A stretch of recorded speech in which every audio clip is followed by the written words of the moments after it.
utawasaidia. Ni aina gani ya mwanamke ambaye akimwoa anakuja kutulia naye kwenye mahusiano? Ni sifa zipi ambazo mwanamke anaweza kazionyesha ili kijana ambaye hajaoa zinamsaidia kuja kupata mwanamke ambaye atakuja kutulia kwenye mahusiano au ndoa?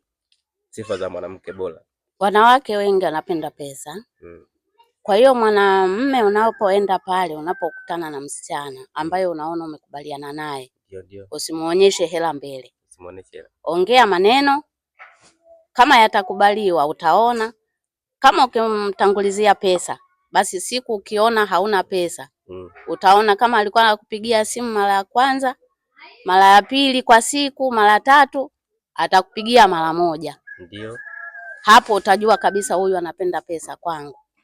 Lakini kama hujampa pesa, ukaona mawasiliano yanaenda vizuri, mnacheka, yani vitu kama hivyo, hapo unaweza ukajua huyu ananifaa au hanifai. Atakufaa kwa shida au atakufaa ukiwa nacho au ukiwa hauna. Tunashukuru sana.